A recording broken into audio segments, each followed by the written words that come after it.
Hello viewers, welcome back to my channel. তো guys, আজকে একটু রেডি হয়ে বেরোচ্ছিলাম, কোথায় যাচ্ছি সবটাই বলবো। ভিডিওটা এন্ড পর্যন্ত দেখো, আশা করি তোমাদের খুব ভালো লাগবে। তো এবার চলো বেরোনো যাক। তো আমরা আজকে 5 মান্থস পর কোথাও একটা ঘুরতে যাচ্ছি। তো আজকে সঙ্গে ভাগনাকেও নিয়ে নিয়েছিলাম, যেহেতু ও এখন এখানটাই থাকে। তো ওকে বললাম যে চলো তুমি আমাদের সাথে, ভীষণ মজা হবে। তো দেখো মিমোর হাসিটা দেখতে পাচ্ছ, এতদিন পর যেহেতু বেরোচ্ছে আমাদেরকে নিয়ে।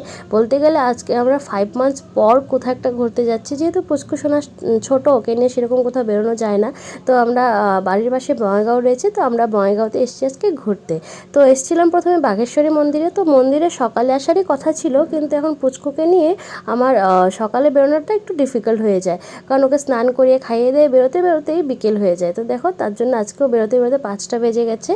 আর এই মন্দিরটার একটা গল্প আছে। গল্প বলতে, এই মন্দিরে আমি এসেছিলাম অনেক ছোটোবেলা, কারণ এই মন্দিরে আমার ছোটো মামার ছোটো মামি বিয়ে হয়েছিল। আর আজকে দেখো, আমি আমার বিয়ের পর এই মন্দিরে এসেছি, আর মন্দিরটা একদম একই রকমই রয়ে গেছে, একটু চেঞ্জ হয়নি। তো দেখো, এখানটার মন্দিরের ঠাকুরগুলো তোমাদেরকে দেখিয়ে দিলাম। ভিতরটা সত্যি খুব সুন্দর, খুব একটা শান্তির জায়গা। তো এখানটা অনেকক্ষণ ছিলাম, একটু ফটো টটো ক্লিক করলাম। এবার মেমো বললো চলো তোমাদেরকে একটা অন্য জায়গায় নিয়ে যাবো। আর এখানটা দেখো কি সুন্দর টি গার্ডেন না।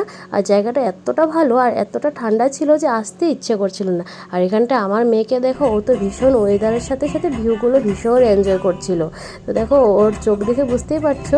তো তারপর আমরা এখান থেকে চলে গেছিলাম একটু হিলস সাইডে। তো এখানটা একটা ভিউ পয়েন্ট আছে, বঙ্গাইগাঁও ভিউ পয়েন্ট। তো এটা নাকি নতুন করে হয়েছে, আমি শুনেছিলাম। তো আজকে এখানটা এসেছি, কিন্তু আসার পর ভাবছি যে কেন এলাম, কারণ এতটা উঁচুতে আমি তো ভীষণ টায়ার্ড হয়ে গেছি। আর আমাকে দেখো, এখানটায় দেখো আমি পুরো বসে পড়েছি।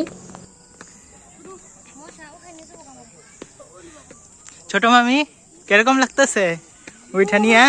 আমি আর শুন না, কিন্তু যাই বলো, এতটা কষ্ট করার পর যখন এত উচ্চতে উঠেছি, ওঠার পর বুঝতে পারলাম যে সত্যি জায়গাটা ভীষণ ভালো। মানে এখান থেকে বঙ্গাইগাঁও শহরটা এত সুন্দর দেখায় যে কি বলবো। সামনে থেকে না দেখলে তোমরা বুঝতে পারবে না। তো এখানটা অনেকক্ষণ ঘোরাঘুরির পর, কিছু ফটো ক্লিক করার পর, এবার প্রচুর খিদে পেয়ে গেছিলো। তো চলে গেছিলাম একটা রেস্টুরেন্টে। তো এই রেস্টুরেন্টে আমি আগেও এসেছি, যারা যারা আমার ভিডিও দেখো তারা যারা জানো। তো এখানটার ভিতরে ইন্টেরিয়রটা খুবই সুন্দর।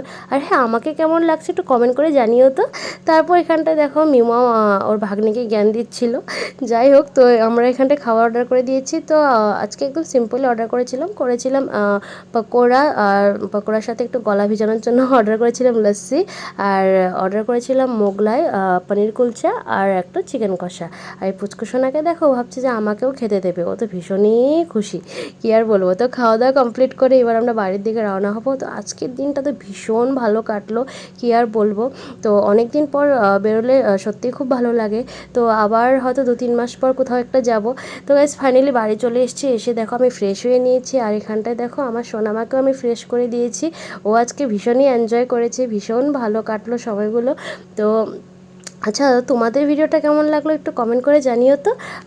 আর ভিডিওটা যদি ভালো লাগে অবশ্যই একটা লাইক করে দিও, আর চ্যানেলটাকে সাবস্ক্রাইব করতে ভুলো না। Thanks for watching, by.